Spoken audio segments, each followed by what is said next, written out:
Run and gun video games, the genre of gaming that's designed to make you rip your hair out. Trust me, my man, that ain't from my dad's genes. But run and gun video games are the true definition of a love-hate relationship. Some you love and some you just hate from all the punishments it's given you over the years. But I'm not going to be talking about modern or 16-bit run and guns. No. Let's rewind back to the 80s, back to when gameplay took precedence over graphics, back when Bill Cosby was dropping Alka-Seltzer in your drink, back to when run and gun video games were taking Commando style of gameplay and making it their own, back to when a game that took the formula of Commando and slapped the Wild West on it. That's right, Gun.Smoke on the NES.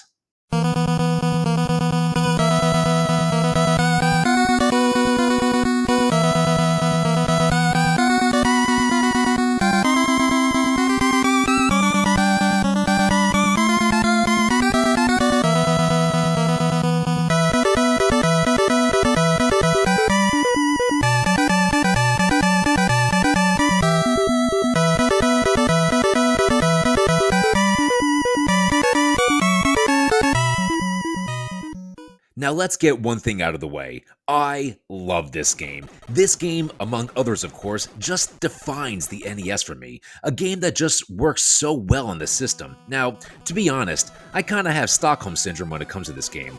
I say that because whenever I first popped this game in after a long break of not playing it, it immediately kicks my ass. No joke, dude, this game is harder than I was the first time I saw Megan Fox in Transformers. After the first 2 levels, it gets really tough.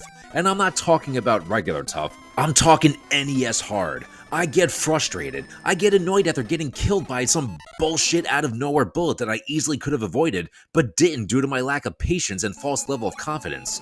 But once the dust settles, once muscle memory kicks in and I start remembering where the enemies jump out of, the tactics needed to get past a stampede of enemies, I start to slowly sympathize with its difficulty. I start to, hell, even enjoy myself. Nostalgia kicks in and I start loving this game all over again. But this isn't the type of game that gets played all these years later due to nostalgia. No. It gets played because it's good, because it's a pain in the ass good challenge, because you want to reach the end of the game. It's like that one ex-girlfriend that gave you banging head, but annoyed the ever-living shit out of you. Yeah, this is her.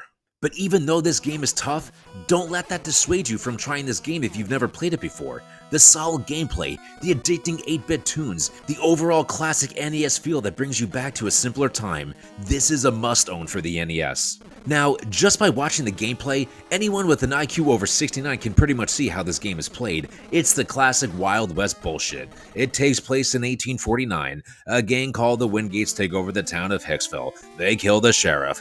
Blah blah blah, you contract syphilis along the Oregon Trail, and then here comes you, some random scumbag named Billy Bob who's going to get killed 5,000 times, walking into town to remind the hen who the rooster is. Just like the plot of Three Amigos.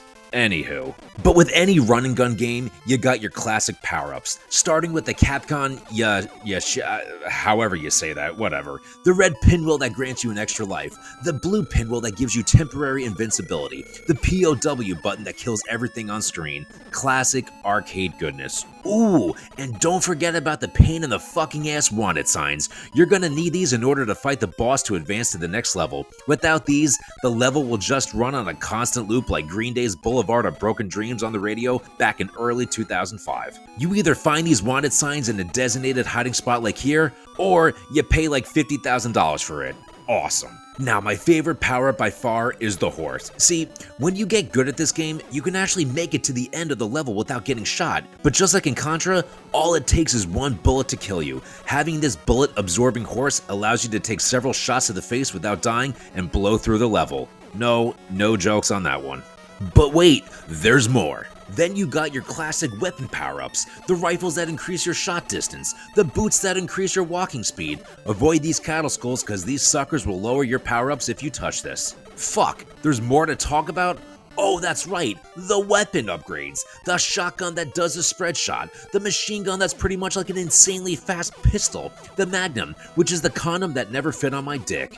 But speaking of weapons, one of the things that makes this game very tough, and I mean tough, is the fact that you literally have to hit the button on the controller each time you want to shoot a bullet.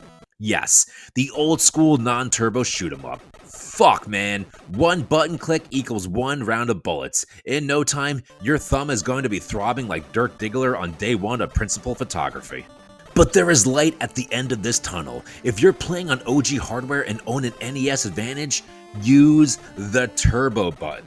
Or if you own an 8-bit Do controller like I do, this thing has a turbo button. Yes, Mando, this is the way. Using the turbo button pretty much makes your pistol a machine gun, and you can hold down the button to shoot it constantly. The way I look at it, using the turbo button acts as the easy mode for the game, while not using the turbo button acts as the normal mode. But fuck it, dude, you're gonna need the turbo button, and let me tell you why. You see, I never owned this game as a kid, but I played this game a lot at my buddy's house as a young kid in the early 90s. It wasn't until I was in my late 20s that I officially owned and began playing this game on a regular basis. But a fun fact, I have yet to beat this game. Yes, I swear to God, this game's ending has eluded me my whole life. I don't know what it is, but I always seem to shit my pants towards the end around stage 5.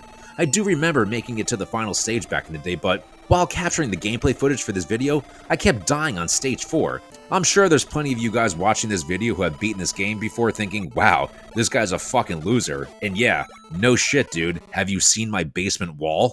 Even though run and gun games are one of my favorite genres of video games, it's also the one that I'm probably the least successful with. I mean, think about it. These games were designed to kick your ass. Look at this lineup, for Christ's sakes. Just looking at these games give me anxiety. Like this game right here, for the past 30 years, this game has replaced my bicycle seat with Gandalf the Grey's staff. Even though I have never beaten this game, I still love it and play it from time to time. I still hold it near and dear to my heart. When it comes to older video games, it didn't matter if you didn't beat a game back then. You were having fun.